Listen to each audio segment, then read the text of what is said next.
What's that?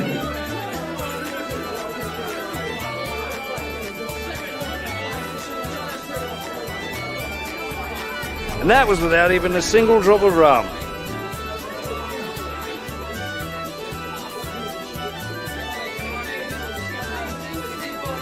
This, my friend, is a pint.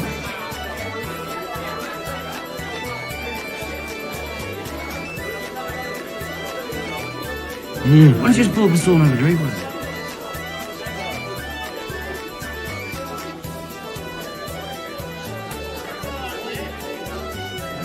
It comes in pints. I can get you one. You've had all half already. Good night and party on! Party on, Wayne! Party on, Garth.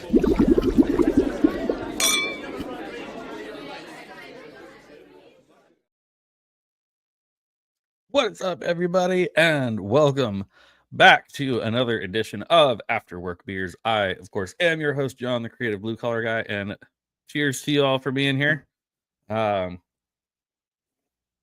Oh boy, man, I wanted to cancel today's stream so badly, but you know what? I decided to open up a beer, come on here and hang out, regardless of the fact that I really want to quit my day job. But I have bills to pay, and this doesn't pay the bills. This is just for fun. So until I figure out how to become independently wealthy, I'm not gonna quit my job yet, or at least until I find something else, because that's the responsible thing to do, kids. You should never walk out on a job without something else lined up. I'm not saying I've never done it, but I was young and dumb, and well, you know, here we are. But thanks, guys, for being here and hanging out. We are going to talk a little bit about the Grammys. I absolutely despise pretty much any and all award shows with a passion, but I figure why not? Why not? We can sit here and we can talk about all the weirdos, all the stupid crap these celebrities do to get us to talk about them. So fine, I'll take the bait. We'll talk about them.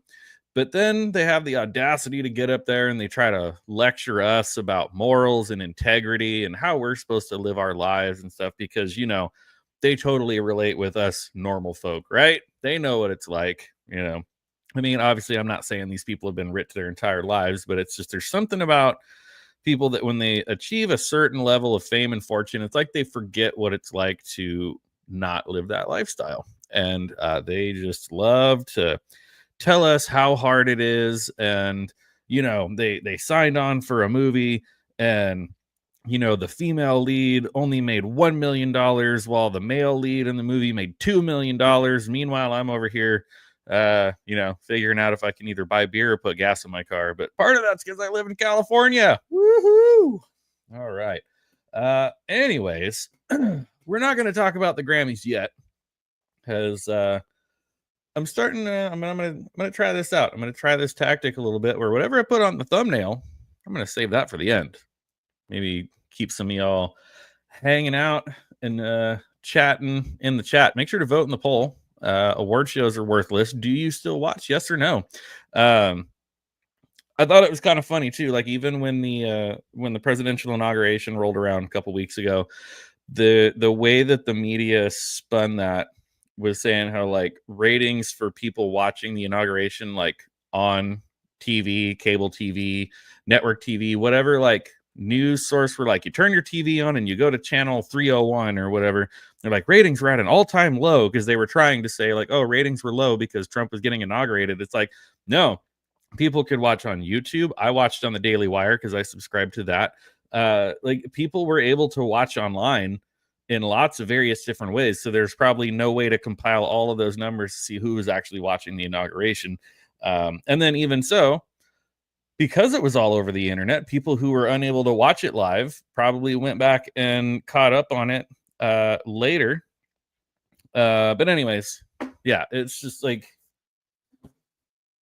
I don't have I can't remember the last time I actually like had cable TV where I would like turn the TV on and go to a certain channel and have to watch things when they're live. It's like no, it's like streaming, YouTube, everything else, all this stuff we got now. Like there's no reason. There's no reason. But we will get to all of that in a little bit. But yeah, first let's say hi to the chat. Lady Marine says, not just no, but F no to watching award shows. Agreed.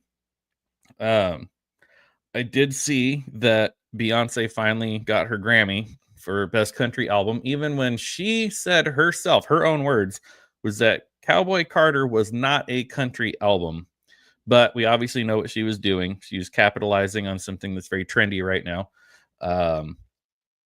She finally got it. Whatever. But apparently she was like snubbed at the CMAs and like didn't get nominated for anything at the CMAs. I still think all of that stuff is nonsense. The Grammys, the CMAs, everything. It's like no real respectable, talented country artist or no real respectable musical artist for that matter in general is getting nominated for anything anywhere. So I don't really care about who actually won or lost. I more just kind of want to talk about how crazy everybody is. And we've got our friend to the north, Salmond Outdoors. Good day to you, Devin. Good to see you, buddy. Are you still working? Or are you working and lurking? Or what are you doing? I was not late. I started my starting soon graphic 5 minutes early. And my computer still said 3 o'clock when I started the countdown. So, hey, you know. I'm usually late on Mondays because we're talking backstage and we get wrapped up in conversation. And then all of a sudden it's like, oh shit, we got to start. Also, if it sounds like I have a herd of angry elephants above me, for whatever reason, my neighbors like to walk around like they have concrete shoes. So I don't know if they owe money to the mob or what, but it literally makes my kitchen window rattle. Hopefully you guys can't hear it, but it's really annoying. Yes, and always make sure to dislike and unsub.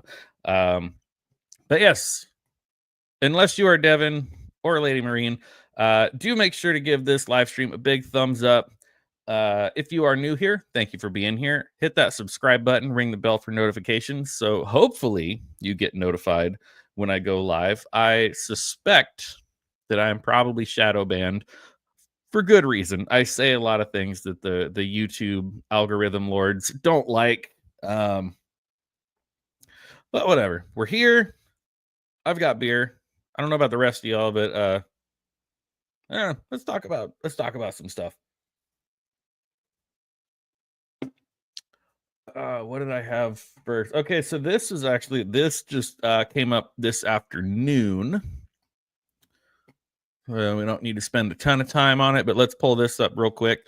Apparently, Flogging Molly had some touring plans for the year of 2025, in addition to their annual Salty Dog cruise that is just 12 days away. And they posted this statement at 9:35 a.m. today. I'll admit, I actually got really nervous reading this because, like, the way it read, I was just like, oh no, bad news coming. What kind of bad news is coming? Because Dave King, lead singer, primary songwriter of Flogging Molly, is he's kind of up there in years. I mean, he's not like 80, but I mean, in terms of like being a touring musician, like he's getting up there. And this worried me for a moment. So Flogging Molly posted this morning to our family, friends, and fans. Our fearless leader, the inimitable, words are hard. Yikes. Inimitable Dave King is currently battling a very serious health condition. Dave and his wife, Bridget, ask everyone to respect their privacy at this time. We will share as we can. Any good thoughts or prayers you can send Dave's way. He and we would appreciate it. Unfortunately, Flogging Molly will be unable to perform shows in 2025. So they've just like wiped the slate clean for the whole year. They just said all of 2025, we're done. So that's this is a little more than him getting the flu or the coof, something, if they're having to cancel the whole thing. Flogging Molly will be unable to perform shows in 2025.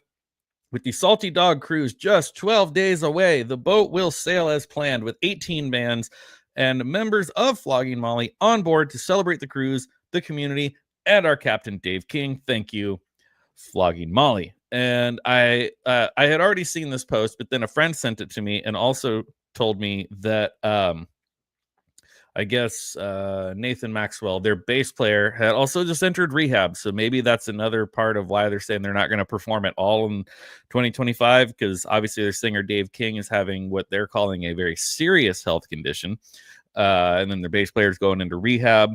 And so I guess the year is just kind of, they're not really sure what's going to happen. But to Nathan Maxwell, if he felt that he was having an issue that he needed help for, good on him for going and getting that help. I wish him all the best. And I hope that Nathan and Dave and the whole band of Flogging Molly come out on the other end of this, because I do really love their music. I know they're lefties like Dropkick Murphys, but I have seen Flogging Molly live many times over. And Flogging Molly has never once taken time out of their show in between songs to lecture the crowd about anything, which I can deal with. I'm like, okay, fine. I understand where you guys stand politically. You put it in your songs. I can choose to agree or disagree. I can choose to listen or not listen. But when I pay my hard-earned money to go to your live show, you get up on stage and you just play your songs, good on you. Because in the world we're living in, music is one of those things that is supposed to be able to unite people and bring people together. So write it into your songs, and then the fans can make their own decisions. Do I want to listen to the music? Do I not want to listen to it? Do I want to go see you in concert? Do I not want to see you in concert? But concerts are expensive now, man. Like, it's really, geez. Especially in California. I don't know if like the market is different in different states, and it's like a dynamic thing depending on, where you live and whatnot. But it's like, it's hard to get into a concert for less than like $60 to $80, maybe $100. And that's for like kind of lower tiered bands that maybe are not as well known or smaller venues. I'm going to pay my good hard earned money, and San Diego usually gets weeknight concerts because they want to go play LA on the weekends. So I got to go out on a weeknight when I got to wake my ass back up at 5 a.m. the next morning to go to work. I want to know that I'm going to go to the show and I'm going to have a good time, and I'm not going to be preached at about politics. Looking at you, Dropkick Murphys and Roger Waters, Green Day, and all you guys. It's like, you're musicians. Your job is to entertain. Right? That's what we came. We came to hear you sing your songs. Write your political protests into the songs, but if the song is catchy enough, we'll probably still come and listen. But when you are not singing your songs and you're just talking at us, I'm sorry, I'm going to get a little bit upset. I spent money to be here and took time out of my evening, and I'm going to be really tired when I go to work in the morning. Let's see. Let me catch up on the chat here a little bit. Share on Twitter said people should come in and be bored. Should help. Oh, you're too kind. And always be bored. Yes. Oh, yeah. Getting caught up. 3 times speed. And Green Day. I'm at a point where I kind of can't listen to Green Day anymore. I'm about that close to doing the thing on Spotify where you go and say, don't play this artist anymore, so it doesn't shuffle on to any of my playlists anymore. Won't listen to Green Day anymore. They went off the deep end. Yeah, agreed. And again, I get it. I understand where these people stand, socially, politically, whatever, all this stuff. But it's like, when you go to a concert, we go to a concert to hear music, right? Like, I don't care. I don't care. Write it into your songs, but like, I don't want you to take time out of your set talking at me. Like two of my absolute favorite bands. First of all, just favorite bands in general to listen to, but then also 2 of my favorite bands to see live is Coheed and Cambria and Tool. Both bands, members of the bands, are probably very, very liberal, and I would probably disagree with them on a great myriad of things. But you know what they don't do when I go to their concerts? They don't waste time in between songs talking. With Coheed and Cambria, lead singer guy, Claudio Sanchez, he's a very shy, very introverted guy. He doesn't talk. They get up, they play a couple songs to kick off the set, and he might say, "Hi guys, thanks for being here." And then at the end of the night, like, "Thanks for coming. Have a good night, everybody." Like, that's it. That's all he says the whole night. And the same thing with Tool. Maynard hangs out on the back of the stage in the shadows. They'll play 2 or 3 songs. He might make some kind of, Anchorman joke about San Diego and the whale's vagina and whatever, something like. He'll make a crack about being in San Diego, and then maybe like right before they play their last song, he'll thank everybody for coming, thank everybody for being there, and then that's it. He doesn't talk about anything. They just play their songs. That's what we go to concerts for. Oh. Anyways.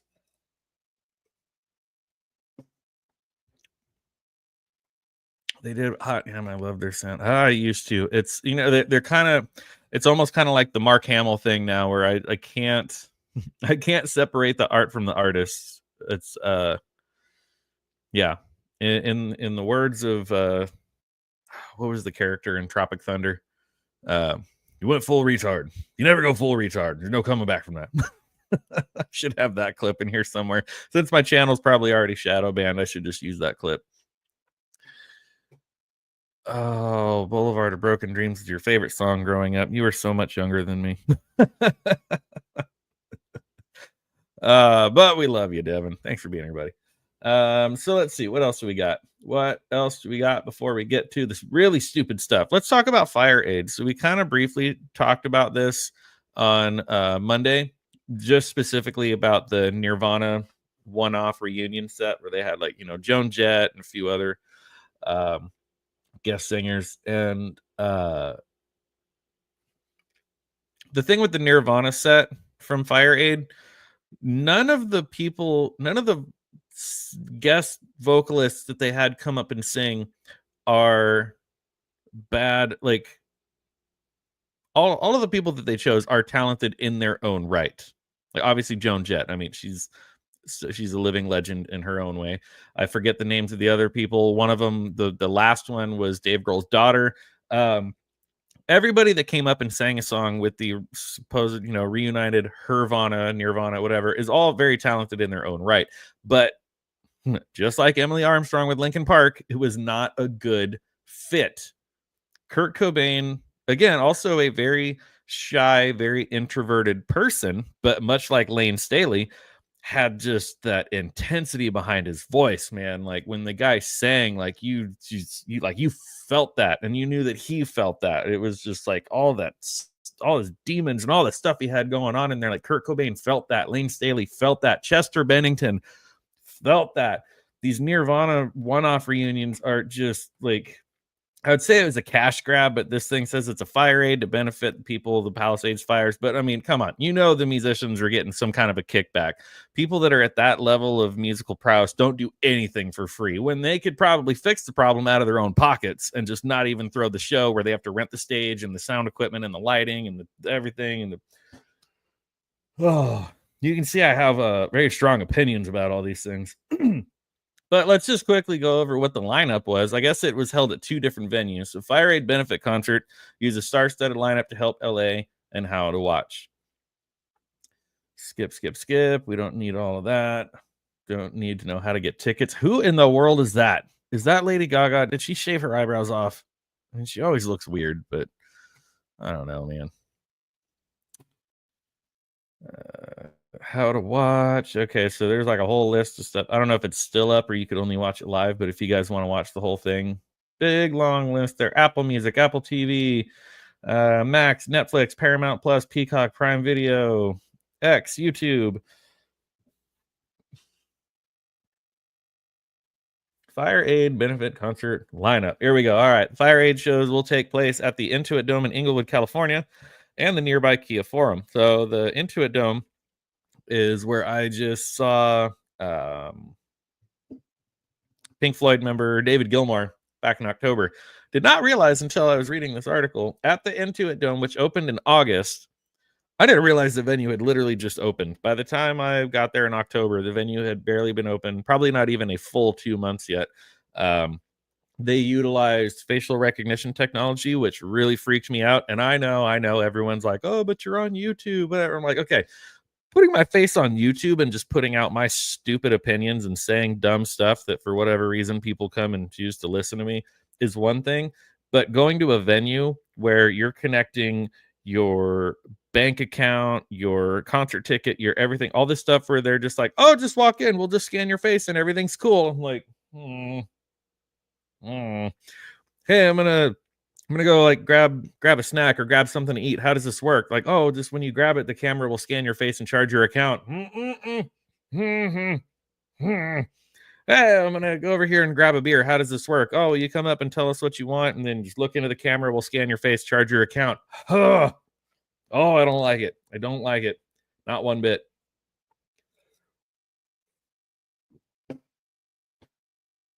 Felt like I was in like some sort of recreation of like Brave New World or 1984 or something, like walking through the venue where like all of a sudden it's like all the cameras are like turning and like watching you as you're walking, and it's like that guy did something shady. We got to follow him. Like, I don't like the facial recognition stuff, but I know we've been moving towards it for years. I mean, with our phones, like you can unlock your phone with your face. That's been a thing for years now. Oh, I don't like it. Anyways, I digress. Here's the lineup. The Intuit Dome, which opened in August, stage performances started at 7:30 p.m. And so, okay, this is quite a list of performers, and it started at 7:30 p.m. So it's like, what did they all only play? Like, well, I guess we watched the Nirvana set. They only played what? I think 4 or 5 songs. So in Inglewood, California, basically Los Angeles, Billie Eilish, Earth, Wind, and Fire, Gracie Abrams, Jelly Roll, Katy Perry, Lady Gaga, Lil Baby, Olivia Rodrigo, Peso Pluma, Rod Stewart's still alive? Good Lord. Stevie Wonder, Sting, Tate McRae. I have maybe heard of like 3 of the people on that list, and I don't think you could pay me to go to that show. I'm glad that this was for a good cause, but wow, that's bad. The Kia Forum performances, which started at 6 p.m. Pacific Standard Time, included Alanis Morissette, Anderson Paak, P-A-A-K. Who the hell? Whatever. Dave Matthews with John Mayer, Dawes, Graham Nash, Green Day. There you go, Devin. John Fogerty, Joni Mitchell, No Doubt, Pink, Red Hot Chili Peppers, Steven Stills, Stevie Nicks. Oh, God, I hate Stevie Nicks so much. I don't understand why she's considered such an icon. And the Black Crowes. Once again, you could not pay me to go to this show. Maybe No Doubt if they only played songs from Tragic Kingdom. That's about it. But maybe back in like 1992, but when they were all on drugs. Not now. Oh, boy. Yeah. I don't know why people like her. Waiting to hear from you, Steph. I'm sure you're probably a fan. It's very much a unpopular opinion where I'm usually in the minority and how much I can't stand Stevie Nicks. All I can, and I mean, I already don't like her anyways, but all I can think now is that South Park episode where everyone thought that the goat, like literally a goat, was Stevie Nicks, and she just kept going, and they're like, oh yeah, it's Stevie Nicks. Like, oh man.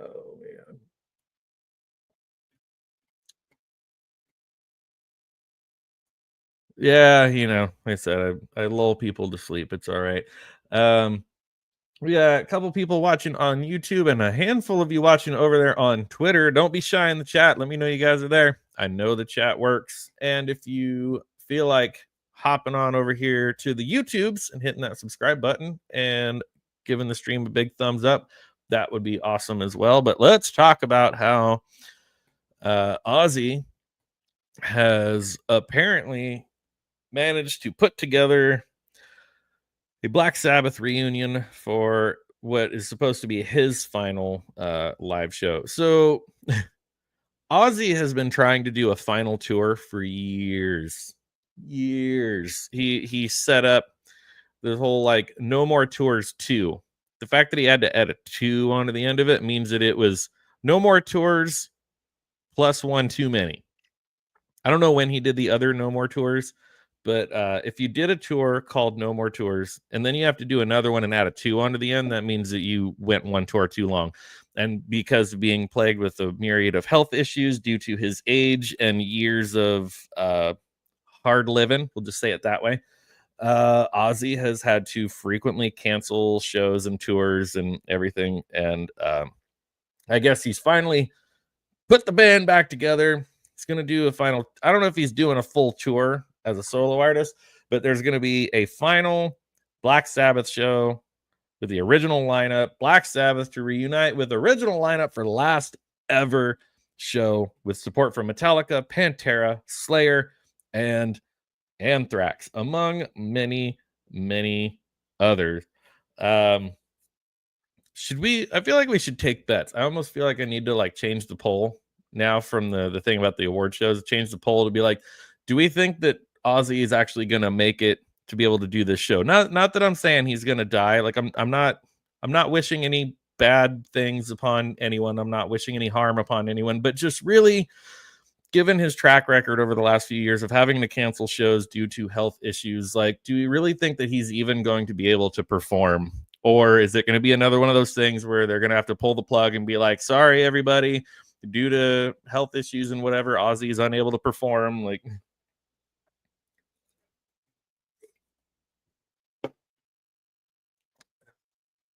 no.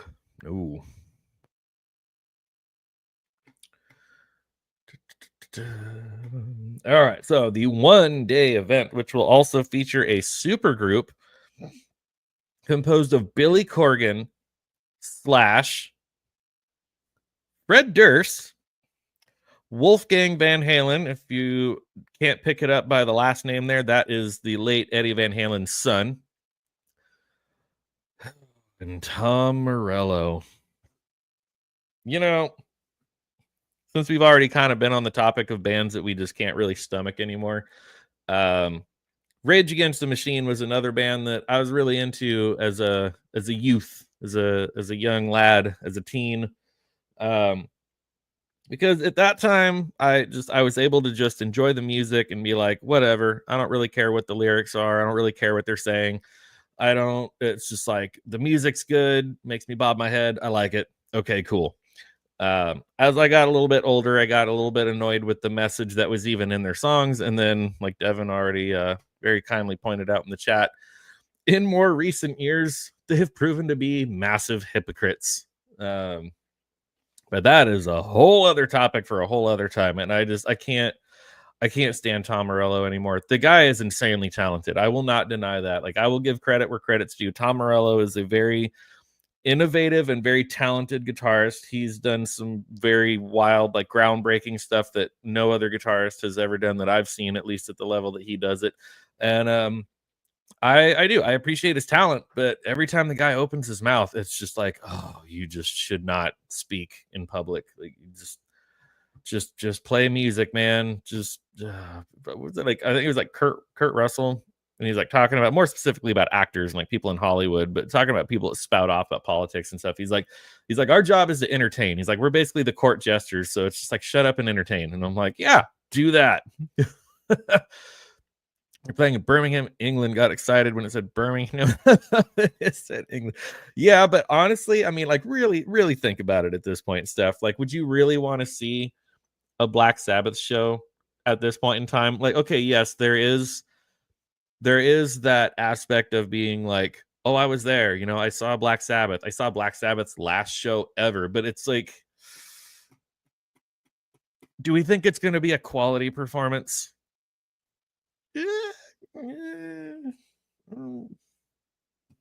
The amount of money you'd wind up spending, I feel like most people are going to walk away disappointed. They're just going to have the story of I was there, but really people I think are going to be disappointed. Like, It's set to be the greatest heavy metal show ever. So let's go ahead and take a look at. I think it had. Where was it? There's something I saw where it had like the full lineup. And it's quite a bit.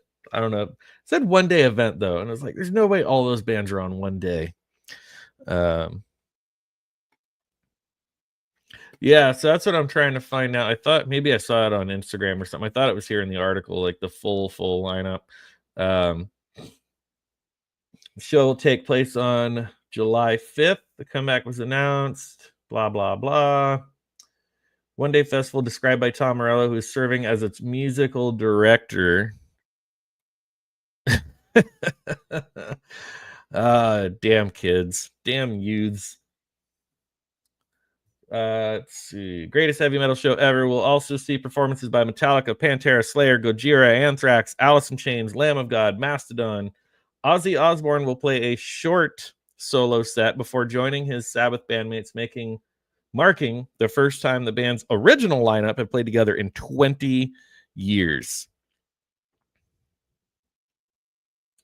The concert will also feature supergroup. We already talked about that.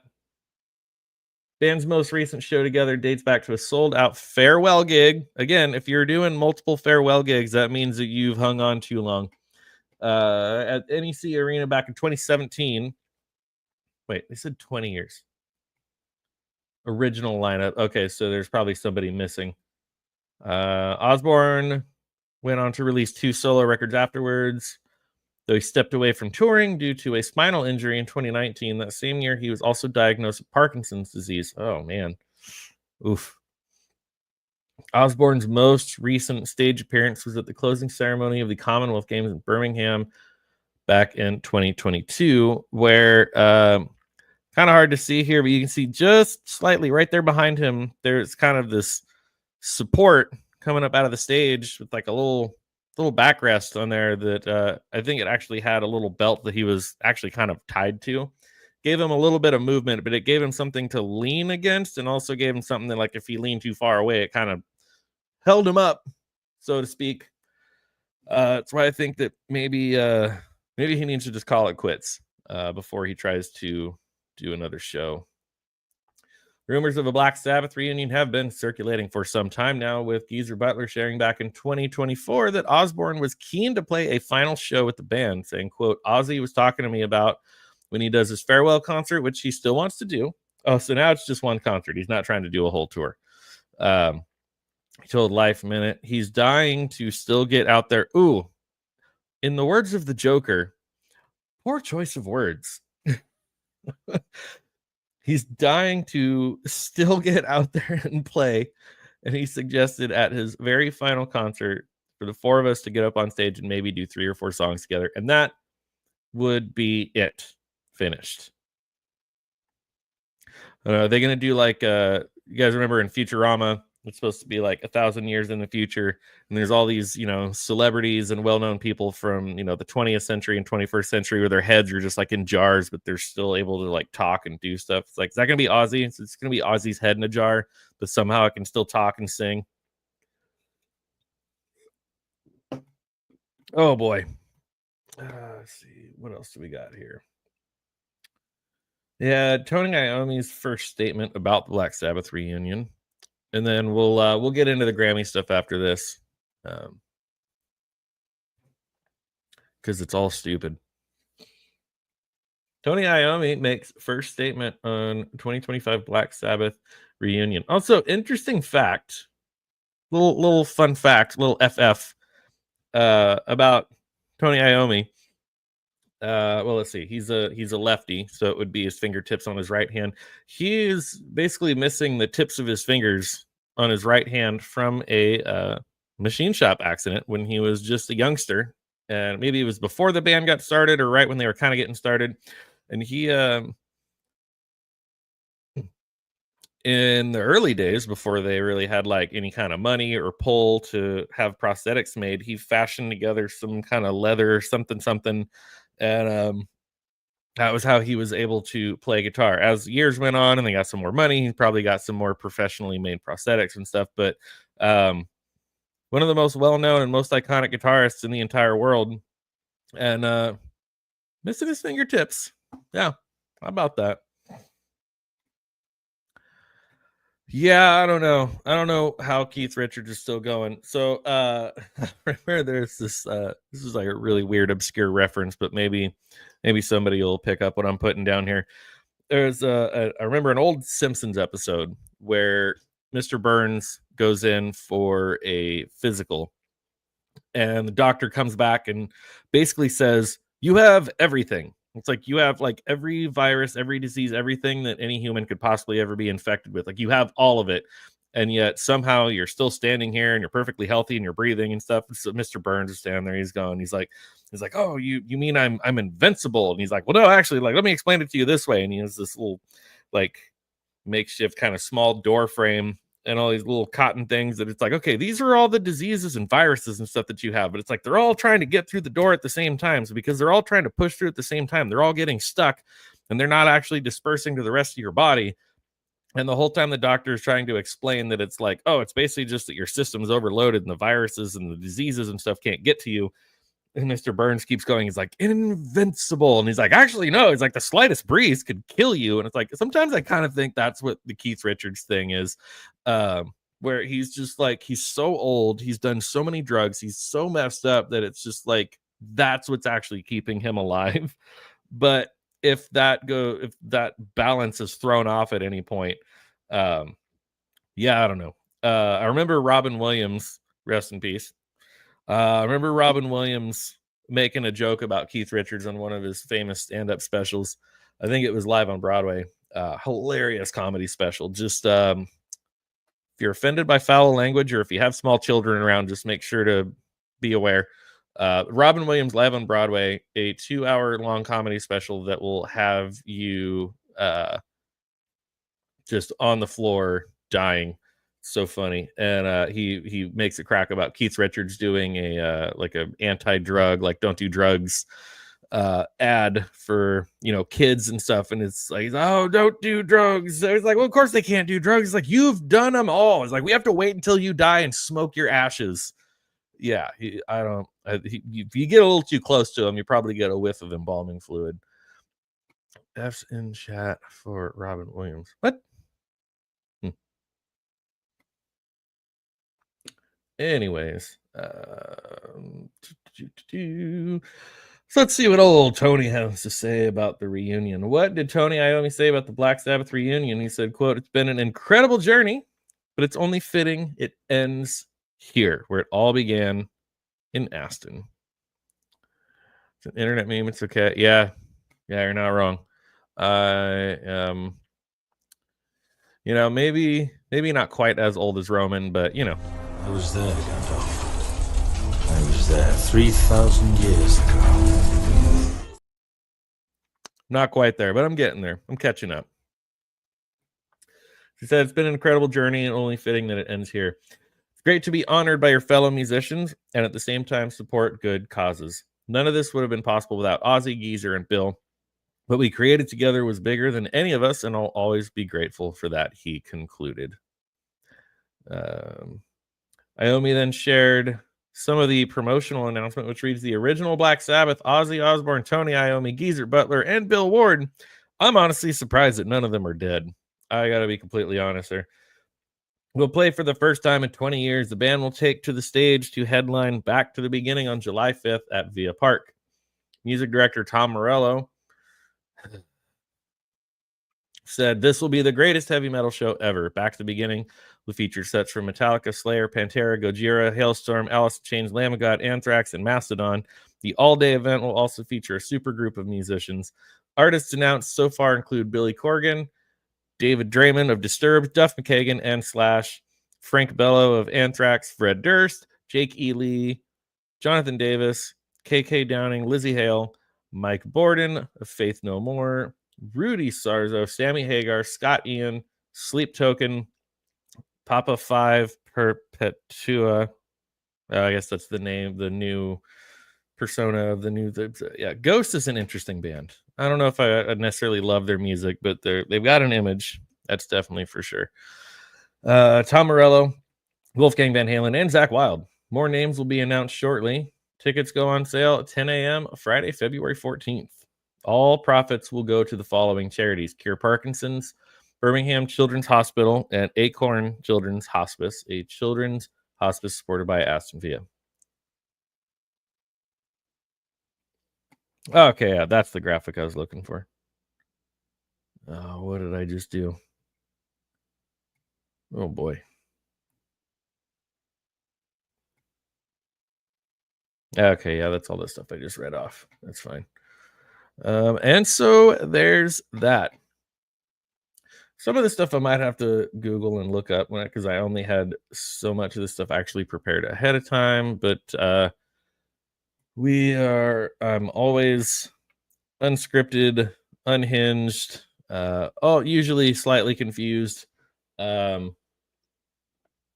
But we can all agree the Grammys are stupid. Grammys are stupid. Most celebrities are dumb. But nobody is older than Roman. It's true. It's really true. Today is my 111th birthday. I don't know half of you half as well as I should like, and I like less than half of you half as well as you deserve. But that's a true statement. No, it's really not. So first and foremost, we're going to pull up. I have absolutely no idea who this artist is. And I'm using the word artist loosely, but what she said was so incredibly dumb. I think I rolled my eyes so hard. I think I saw my brain. Chappelle Roan uses Grammy win to call out record labels for not providing health insurance to artists.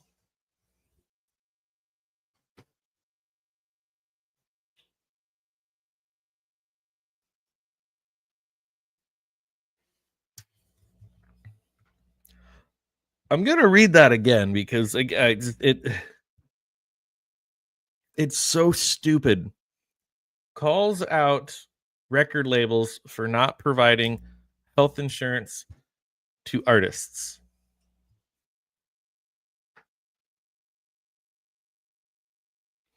I'm going to go out on a limb here and say that even people who have absolutely no idea how the music industry works understand that when a band or an artist is signed by a label and they're fronting money for you to put out albums, that you are not an employee of said record label. I guess she thanked her record agency and then called them out. Yeah, no older than Rowan, but slightly older. Yeah, Zax, what's up, buddy? How you doing? Good to see you. You're just in time for all of the stupidity that is celebrities trying to act like normal people. Yeah.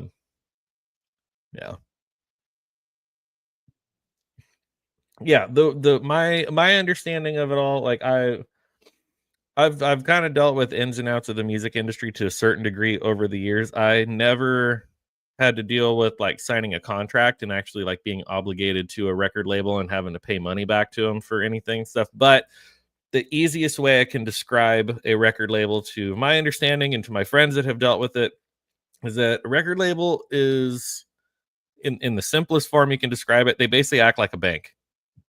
They front the money. They say, okay, we want to sign you. We want 5 albums out of you. We're going to front the money. We're going to book the studio time. You go in the studio, you record the album, do all the artwork, promo, packaging, blah, blah, blah. We'll pay for the packaging, the distribution. We'll pay for the tour, all the semi trucks it requires to move everything around, the stage, the lighting, the sound equipment, the crew, the everything. That they front everything. And then you go and basically tour your life away. And back in the day, back in the olden days, when people actually bought albums, cassettes, CDs, records, whatever, the record label would recoup their costs via album sales and touring. Honest to God, now I don't know how anybody makes money in the music industry because streaming has killed album sales. And when it comes to live music, there's everyone's got their hand in the pot. Everyone's trying to get a cut, and it's crazy. It's really wild.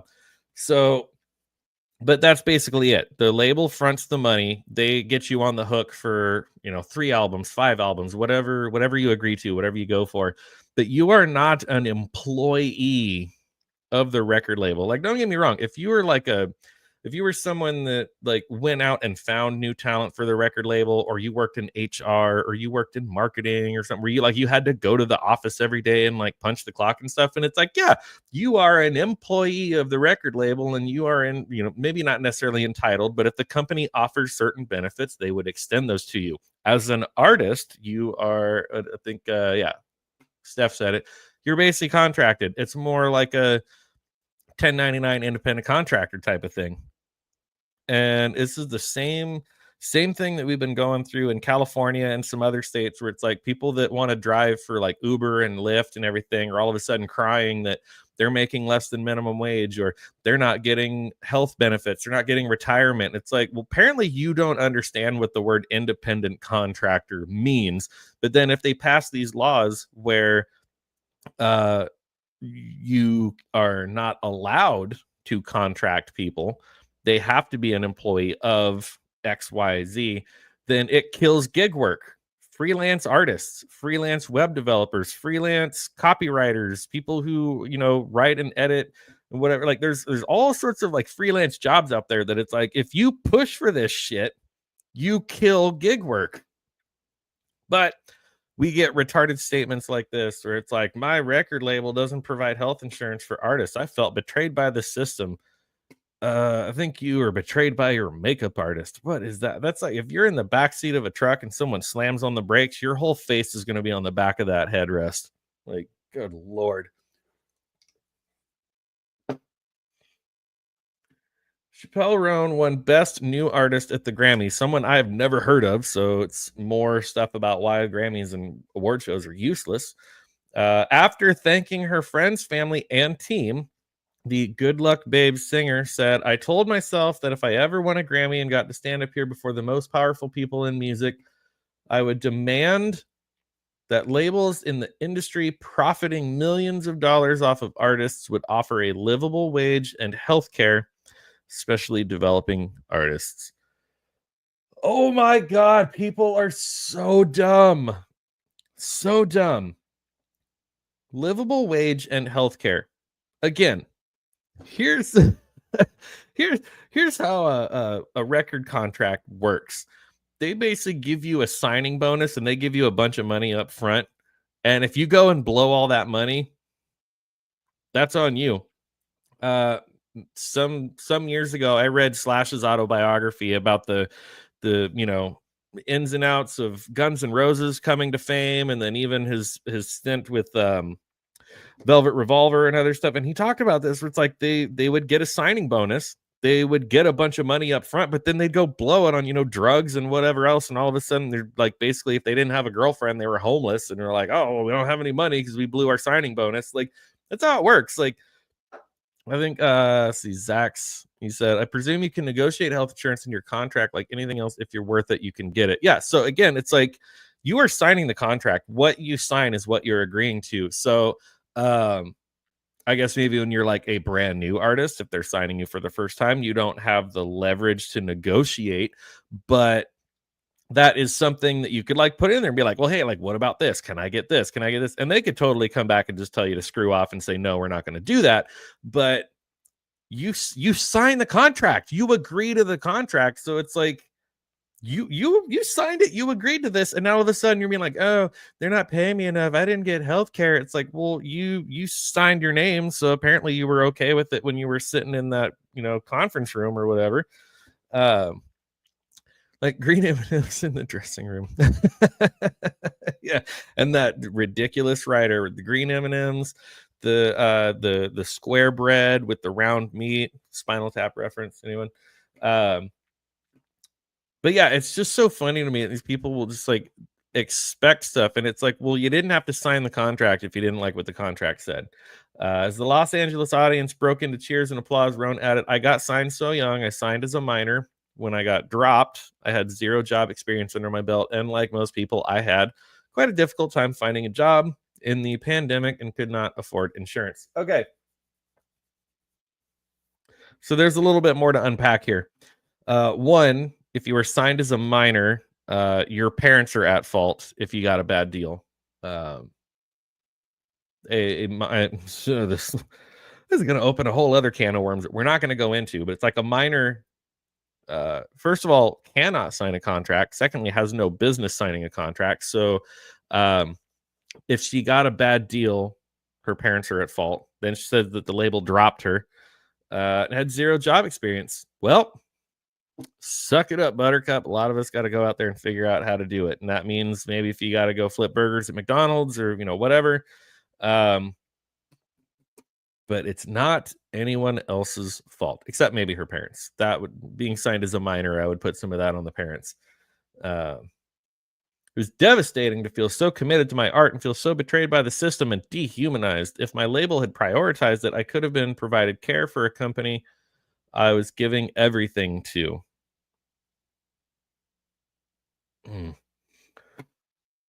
Record labels need to treat their artists as valuable employees. You're not an employee. Oh my God. Like you're not an employee. You are not an employee of the record label. They sign you to give them X amount of albums over a certain amount of time. They give you said money to do so.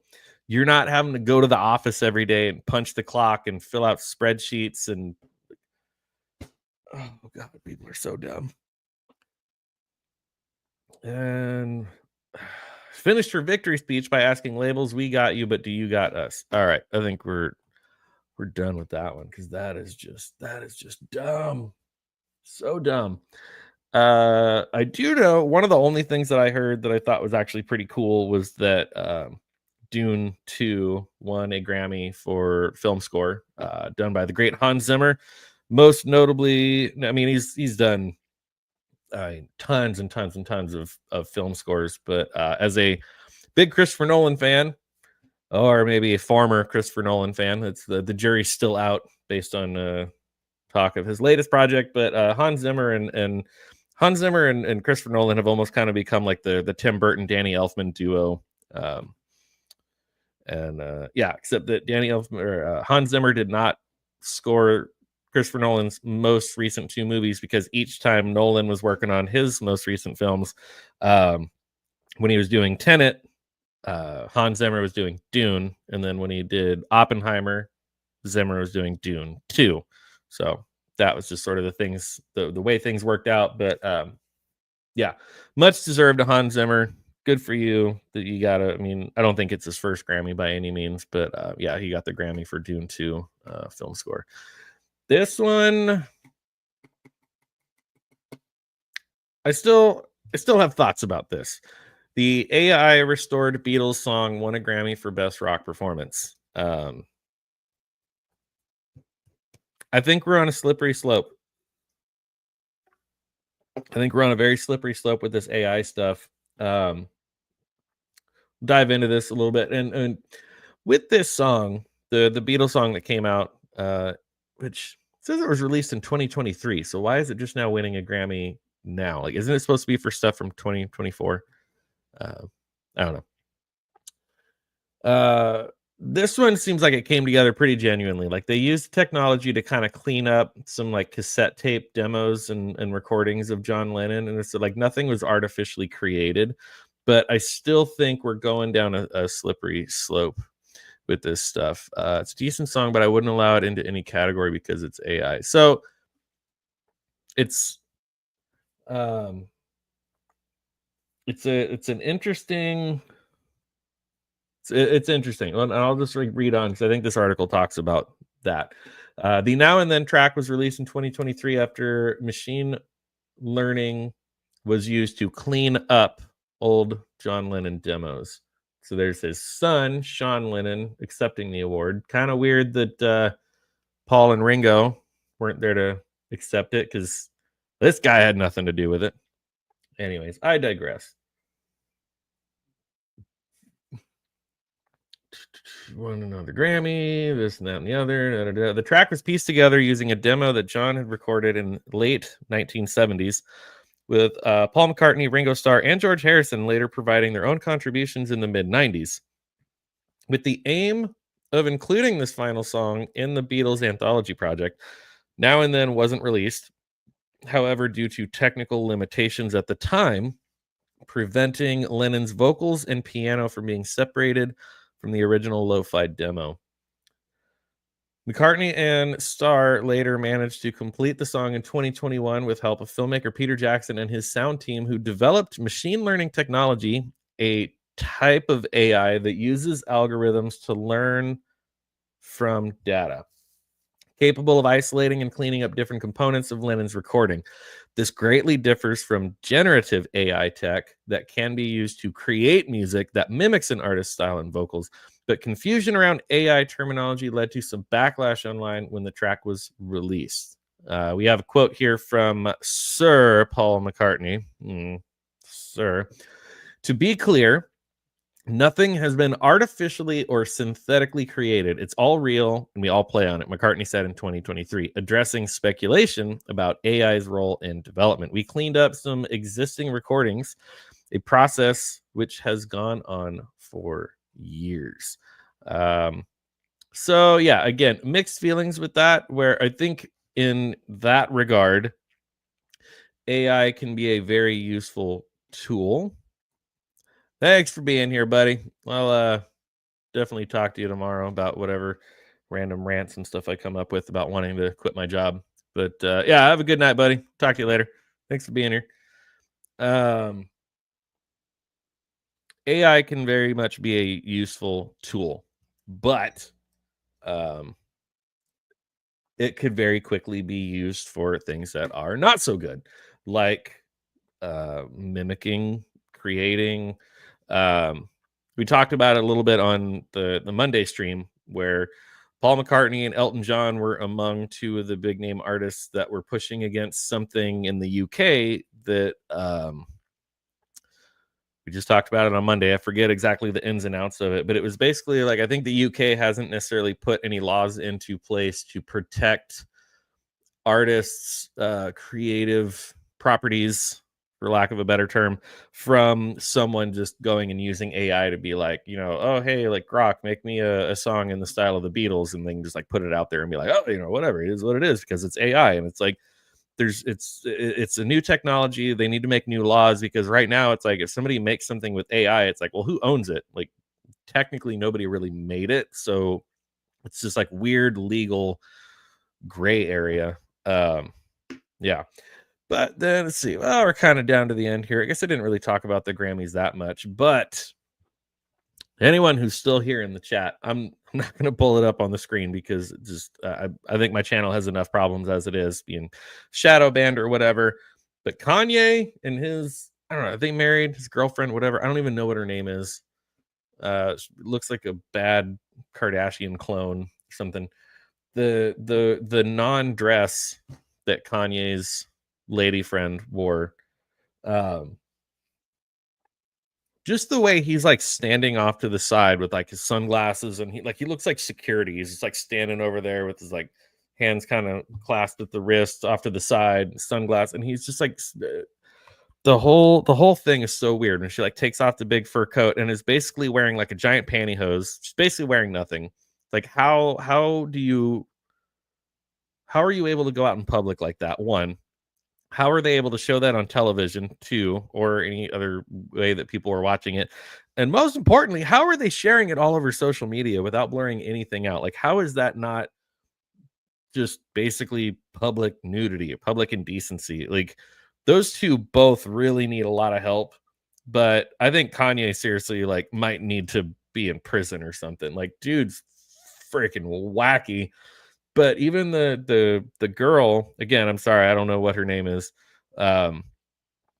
She just has this like vacant look in her eyes the whole time. It's like, blink twice if you need help, because I think you need help. Like, somebody needs to do a welfare check and take her away from him. Like, it's not it's not a good situation. It does not look like a happy relationship.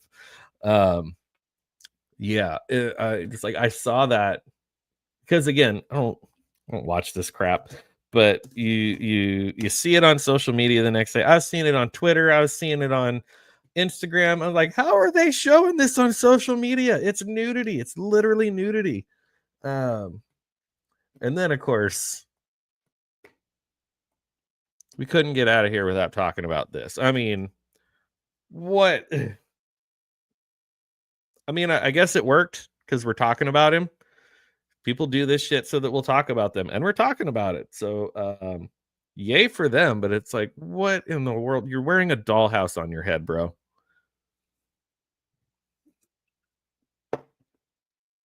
Oh man. And then I believe, let's see if I can look this up real quick before we call it a day. Lady Gaga Grammys speech.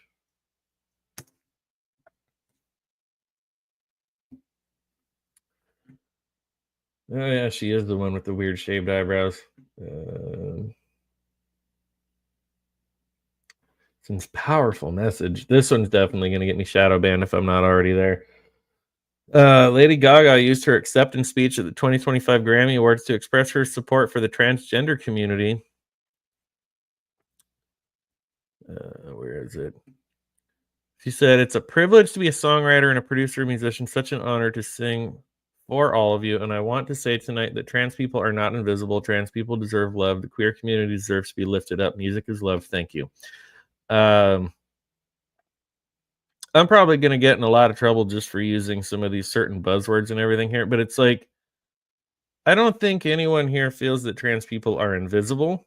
I don't feel like we're going to sit here and say that they don't exist or whatever, but it's just like, whatever weird fantasy that you live in, whatever you want to do with yourself, if you are a consenting adult of 18 years or older, do whatever you want. People don't have to like it. They don't have to agree to it. Much like getting a tattoo or a piercing or anything else, it's like, do what you want. Do what you want. But I think what people are trying to say is just like, maybe leave the kids alone. Like maybe stop the indoctrination and the brainwashing of, kids that haven't even gone through puberty yet. But yeah, this thing it's like, oh, you're not invisible. You deserve love. You deserve this. You deserve that. Whatever. It's like nobody.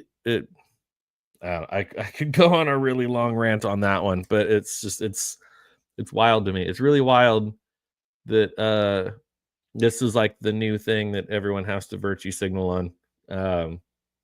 Because to the people who maybe don't agree with it or don't like it, stuff, it's like we're not trying to. Oh, I gotta make sure I don't use any of the wrong words here. Yeah, we're not trying to like exterminate anyone. We're not trying to get rid of anyone. We're just saying, if you're an adult, do what you want to do as an adult. Leave the kids alone. Let kids be kids. Like we should not be talking to kids about sex and things of that nature in any way, shape, or form. Anything. If parents and families choose to do that within their own homes, that is their right as parents. But schools, counselors, therapists, whatever, all that stuff, just let the kids be kids. Just leave them alone. I just realized I did not share my screen, so I'm just sitting here scrolling up and down on the screen while ranting like a crazy person. But anyways, yeah, lots of just dumb stuff at the Grammys. And like I said at the beginning, Beyonce finally got her Grammy for Best Country Album when Beyonce's own words were Cowboy Carter is not a country album, but still won Best Country Album somehow. But I think everyone's just bought and paid for it at this point. Award shows are meaningless.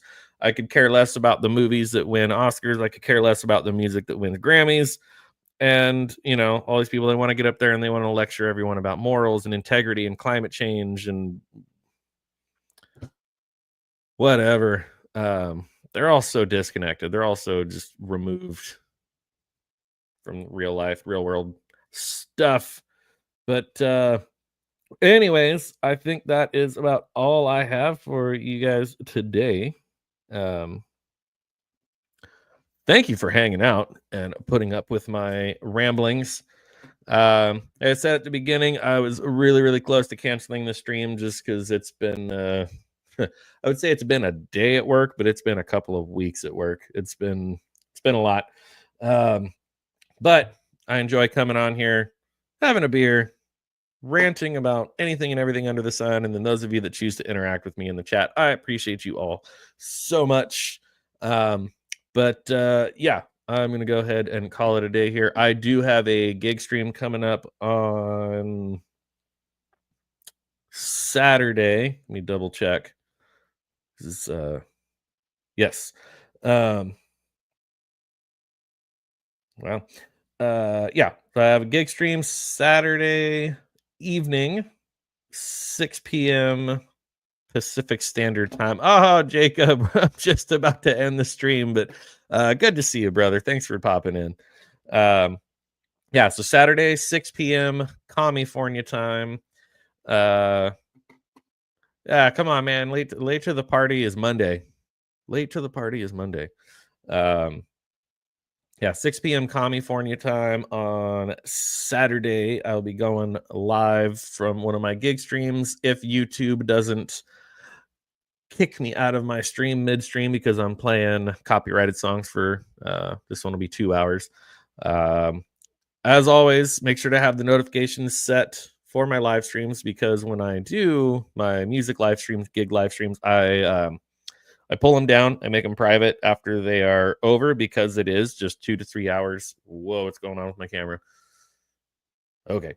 It is just 2 to 3 hours of me playing cover songs, which YouTube really doesn't like. So I put it up there. I go live just for fun, but when it's over, it's done. I pull it down. Devin goes on there and requests Nickelback over and over and over and over, which I will probably never do just out of spite. But yeah, so keep a lookout for that this Saturday. Gig stream Saturday night. I'll be back Monday with the usual cast of weirdos for another edition of Late to the Party News. Hopefully we get some good stories. This was a good week where even on Monday I feel like I was having a hard time weeding through what I wanted to talk about because there was a lot of good stuff. And but yeah, we'll be back hopefully with Blair, Roman, Devin, Sammy. I think we're gonna maybe start adding Sammy to the somewhat regular rotation when he's available.